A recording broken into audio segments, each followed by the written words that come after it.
Fala, meu povo, tranquilo? Vamos agora conversar um pouco sobre um tema que é interessante pra caramba, principalmente no contexto econômico, que é sobre energia, as fontes energéticas, as matrizes energéticas, tudo aquilo que vai envolver a energia. Beleza. A energia, as fontes energéticas vão encontrar um desenvolvimento muito maior a partir de um contexto de desenvolvimento das atividades industriais. A partir do momento que as atividades industriais elas começam a se desenvolver, você tem a necessidade de um desenvolvimento maior das matrizes energéticas. A indústria é aquela atividade que mais vai utilizar energia. Então, se ela é a atividade que mais vai utilizar energia, é necessário que você tenha um desenvolvimento da capacidade industrial de um determinado país. Dois termos são importantes a gente diferenciar na nossa cabeça.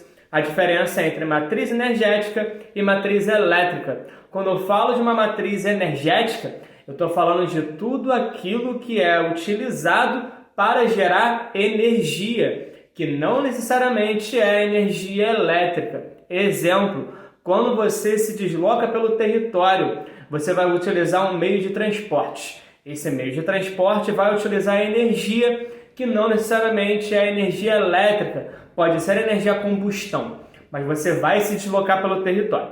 Então, matriz energética é aquilo que é utilizado para gerar energia. A matriz elétrica, aí sim, é aquilo que vai ser utilizado para gerar energia elétrica.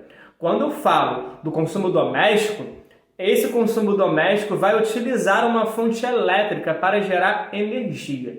Perfeito. E quando eu falo de fontes energéticas, o que é uma fonte energética? É tudo aquilo que é utilizado para gerar trabalho.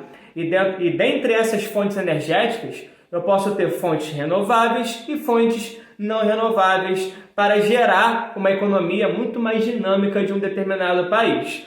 Países mais desenvolvidos, países mais industrializados, uma galera conhecida como OCDE, Organização dos Países que tem uma economia muito mais dinâmica e muito mais industrializada, eles necessariamente são os países que mais vão consumir energia. E por que são os países que mais consomem energia? Porque eles são os países mais industrializados. São os países que têm uma economia muito mais dinâmica e onde você consegue perceber esse dinamismo também no fornecimento de energia.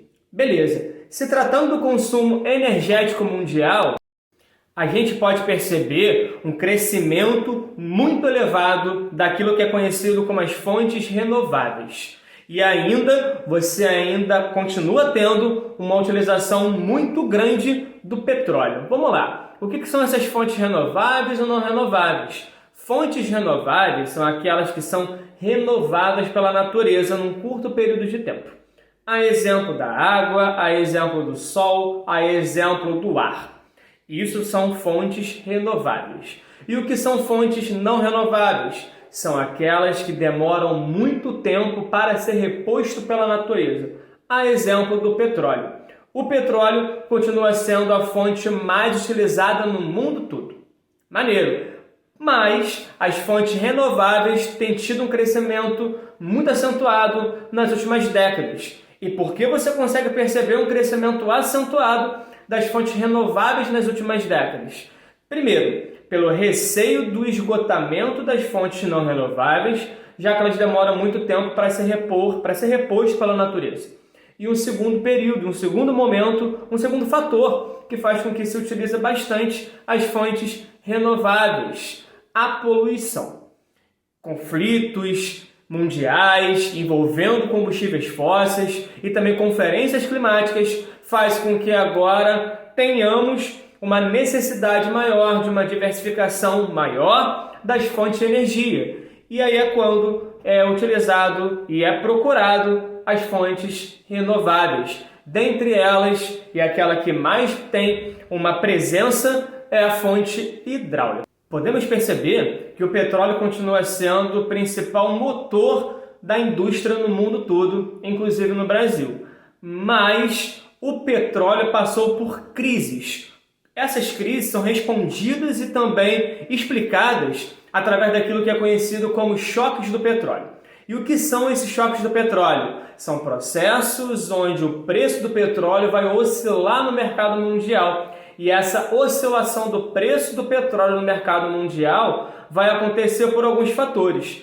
O primeiro choque do petróleo, a gente pode apontar que foi em 1973, quando a galera da OPEP, Organização dos Países Exportadores de Petróleo, começam a aumentar o preço do combustível, começam a aumentar o preço do petróleo em virtude dos conflitos que estão acontecendo naquela região. A exemplo do conflito que está acontecendo lá, o conflito envolvendo países árabes em relação a Israel. Países árabes começam a fechar a torneira a qualquer país que é aliado ao governo israelense. E nisso, o preço do petróleo começa a disparar. Foi de 2,70 para 11,20 dólares o barril. Vamos lá. Essa galera, a Organização dos Países Exportadores de Petróleo, são 13 países. São os países que mais possuem petróleo no seu produto, ou seja, são os países que mais possuem petróleo e que exportam petróleo para o mundo todo. Dentre esses, a sua maioria esmagadora está concentrada dentro do Oriente Médio. Antes da OPEP, quem concentrava e quem explorava mais o petróleo no Oriente Médio era um conjunto de empresas conhecida como as Sete Irmãs, que eram 7 empresas multinacionais norte-americanas, holandesa, britânica, que exploravam o petróleo dentro daquela região. Com o surgimento da OPEP, ou seja, a nacionalização do produto, ou seja, a nacionalização da exportação e exploração do petróleo, os próprios governos de cada região começam a controlar a demanda do produto.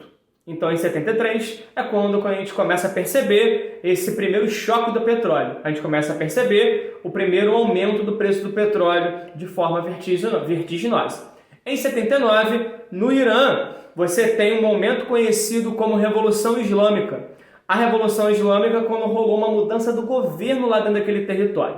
E nesse processo todo, também a gente consegue perceber um aumento do preço do petróleo. Esse preço do petróleo vai de 11,20 para 34 dólares o barril. Em 86, você tem a substituição por outras fontes de energia. O petróleo começa a ser substituído por outras matrizes, por outras fontes. E aí rola uma queda de 34 para 12 dólares o barril.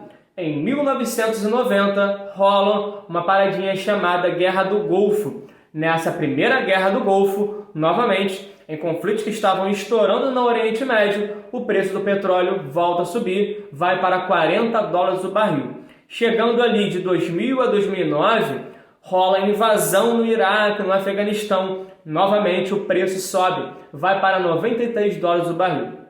Em 2012, você tem ali o preço do petróleo chegando a 109 dólares o barril. Até esse momento atual, a gente viveu um período de choque do petróleo por causa da guerra envolvendo Rússia e Ucrânia, onde o preço do petróleo disparou e a bomba de gasolina começou a ficar num preço assustador. Isso por causa de um conflito que estava acontecendo na Rússia. A Rússia, daqui a pouquinho falaremos, é um dos maiores exportadores de gás natural do mundo todo. Vamos lá falar um pouquinho do petróleo. O petróleo, como a gente já disse, é o combustível mais utilizado no mundo todo. E por que isso vai acontecer? Por que o petróleo tem uma importância tão grande assim? Primeiro, como já dissemos antes, ela nasceu no momento histórico que foi a Segunda Revolução Industrial. E nesse momento de Segunda Revolução Industrial, você tem a necessidade de implementar uma nova matriz, uma nova fonte energética por causa do produto que estava sendo desenvolvido naquele momento, que era a indústria automobilística. Bacana até aqui. Qual é o país que possui a maior reserva de petróleo do mundo? A Venezuela. Mas a Venezuela não é o país que mais exporta petróleo para o mundo todo. Qual o país que mais exporta petróleo para o mundo todo? A Arábia Saudita. E o que faz a Venezuela ter uma grande reserva, mas não ser a maior exportadora? As grandes sanções econômicas. A Venezuela possui um governo que é visto como ditatorial, que é visto como antidemocrático. Por esse motivo, muitos países acabam colocando na Venezuela uma grande sanção econômica, uma grande barreira econômica. Isso faz com que esse país não consiga exportar tanto quanto a Arábia Saudita consegue. A Arábia Saudita também tem um governo ditatorial, mas essas mesmas sanções não são colocadas nesse território. A Kuwait também tem sanção econômica, quer dizer, também tem um governo ditatorial, mas, enfim, né, as sanções econômicas não são colocadas ali. Então não importa o governo, na verdade, e sim se esse governo te possui, na verdade, se ele te fornece algum tipo de vantagem econômica ou não. Bacana! Quais são os fatores positivos e negativos que o petróleo pode ter? Primeiro ponto positivo do petróleo é um combustível que a queima dele é muito rápida. Se a queima dele é muito rápida de ser realizada, significa que sim, ele é muito bom para gerar energia. Um segundo ponto, ele é rápido e mole, fácil de ser transportado. É líquido, então transportar material líquido é mais tranquilo, por exemplo, do que transportar o carvão mineral. Bacana. E um outro fator, talvez esse o mais importante. Você consegue fazer derivados. Você consegue produzir outros produtos além da geração de energia. E quais são os pontos negativos que a gente pode apontar do petróleo? Primeiro ponto negativo é, óbvio, a poluição. A poluição que o petróleo vai gerar faz com que você tenha um receio. Na verdade, faz com que você tenha ali um ponto de fato negativo, não que eu deixe de utilizar esse combustível fóssil. Bacana! E um outro fator também é o seu valor. O valor dele vai oscilando no mercado mundial. E também o preço para você extrair esse material é muito alto. Dependendo da região, a perfuração é muito grande. A profundidade de perfuração é muito grande. E quanto maior a área de perfuração, mais caro vai ser para você utilizar e para você também extrair esse material. Bacana! Brasil tem petróleo? Sim, o Brasil tem petróleo. As áreas que você encontra petróleo aqui no Brasil ficam em áreas marítimas, conhecidas como offshore. Então, offshore são as áreas marítimas e é ali que o petróleo vai ser retirado. Bacana! Existem duas bacias importantes à beça onde o Brasil vai utilizar e vai extrair esse material. Um é a bacia de Campos e o outro é a bacia de Santos. A bacia de Campos é a mais explorada. 80% do petróleo que é extraído no Brasil é extraído da bacia de Campos. Porém, a bacia de Santos é aquela que tem maior potencial para crescimento. É porque é na bacia de Santos que é retirado, que pode ser retirado, mas ainda tem um caminho a percorrer para que seja totalmente explorado. É lá que é encontrado o pré-sal. Uma grande reserva que foi descoberta há não muito tempo. Porém, o custo de extração é muito elevado. Por isso que em momentos de oscilação para baixo do preço do petróleo, não era vantajoso para uma empresa extrair o petróleo dali. Maneiro? Tranquilão. São 7 quilômetros de profundidade que está essa bacia de Santos, o pré-sal. Bonito. Qual é a empresa brasileira que vai extrair esse petróleo? A Petrobras, criada em 1953. Até muito pouco tempo atrás, a Petrobras tinha um monopólio da exploração do petróleo aqui dentro do nosso território. Porém, isso foi quebrado.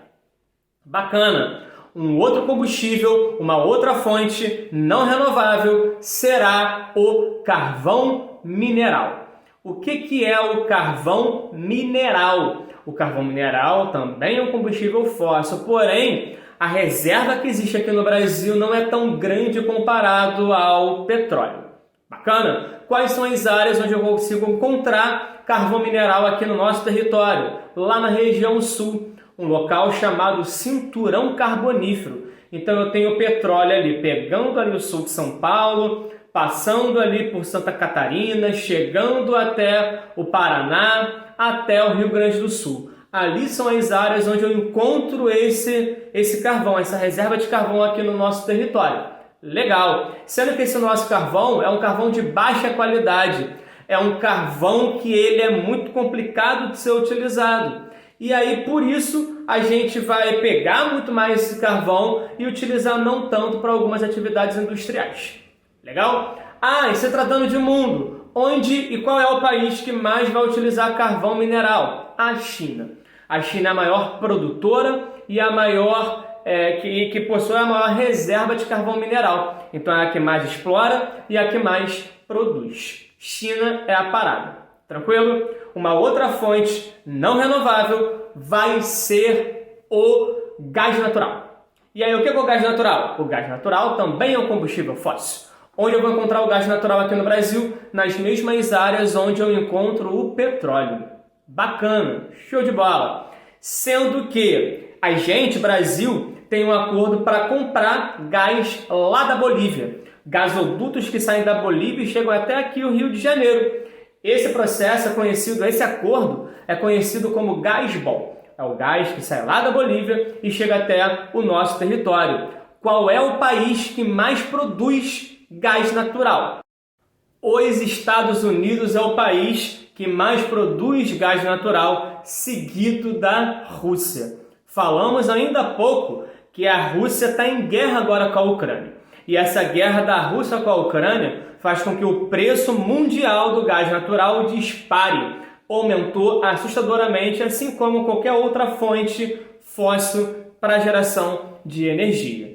E isso por quê? Porque tanto o gás quanto o petróleo são commodities. O que são commodities? São produtos onde o preço é regulado pela Bolsa de Valores. E se o preço é regulado pela Bolsa de Valores, então ele vai ser regulado por uma lei da oferta e procura. A partir do momento que eu tenho uma oferta limitada de um produto, o preço tende a subir.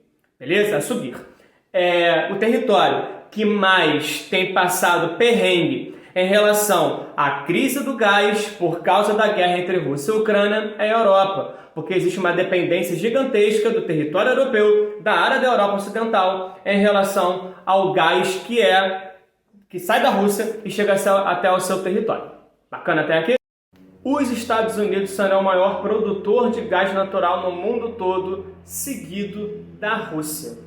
E entre os maiores importadores estão o Japão e depois o território europeu. A Europa, como já dito, depende bastante do gás natural por causa da tua necessidade de gerar energia no seu sistema de calefação no período de inverno. E essa dependência é em relação a esse gás que sai do território russo. Por isso que a Europa passa hoje um perrengue monstruoso por causa da guerra envolvendo Rússia e Ucrânia. E agora, chegando à fonte nuclear. O que é essa fonte nuclear? Ela vai ser gerada a partir do urânio. O risco para o seu uso é gigantesco.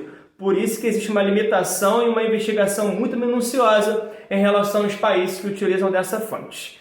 Já houveram alguns casos, como foi em Chernobyl, na Ucrânia, em 86, no Japão, em 2011. Foram casos pontuais, mas que também trouxeram muito perigo, e também podem trazer muito perigo caso haja algum vazamento. Apesar de ser uma fonte fóssil, ela não causa um risco atmosférico, assim como o carvão faz, assim como também o petróleo faz. Por isso, ela é considerada uma fonte limpa, porque ela não emite poluição para a atmosfera, mas o risco para o seu uso é gigantesco. Territórios como a Europa, com a França, por exemplo, utilizam bastante a fonte nuclear. Legal. E por último, a termoelétrica. O que é termoelétrica? Vamos supor que você esteja agora em casa. Você vai lá e pega uma conta chamada conta de luz, aquela que deixa você triste quando chega em casa. Repara que a conta de luz tem 3 bandeiras. A bandeira verde, a bandeira amarela e a bandeira vermelha. Aqui no Brasil, vamos pegar esse exemplo, né? Quando chega no período da bandeira vermelha, pode ser que, e isso geralmente é o que vai acontecer de fato, a bandeira vermelha ela vai aparecer no período de menor chuva, num período de menor pluviosidade. E por que ela vai acontecer no período de menor pluviosidade? Ela vai acontecer porque em um período de menor chuva, os reservatórios reduzem. E a demanda de energia ela começa a reduzir. Porém, a procura pela utilização da energia continua. Sendo que como eu tenho uma oferta menor de energia e uma necessidade ainda grande da utilização de energia, é necessário que você utilize alguma outra fonte para substituir a hidrelétrica, já que ela não vai conseguir gerar tanta energia quanto no período do verão, que é a época do ano que chove mais. Aí é quando as termoelétricas entram. Por que ela vai... Qual é a relação entre termoelétrica e a bandeira vermelha? Não estou entendendo. Isso vai acontecer porque as termoelétricas, para gerar energia, elas vão queimar combustível fóssil. Vão queimar carvão, vão queimar petróleo, vão queimar gás. E quando eles queimam esse combustível fóssil, significa que vai ser muito mais caro gerar energia através dessa fonte. E se fica muito mais caro, isso vai ser colocado na sua conta, no seu bolso, você vai pagar um pouco mais caro por isso. Beleza? Novamente dizendo, países mais desenvolvidos são aqueles que mais vão utilizar dessas matrizes energéticas e principalmente dessas fontes que são as não renováveis. Por isso, existe uma relação direta entre a utilização das fontes não renováveis, principalmente aquelas que são fósseis, e os riscos ambientais para o seu uso. Certo? Aqui um panoramazinho dessa primeira parte sobre a fonte não renovável e depois vai vir a fonte renovável. Valeu, tchau!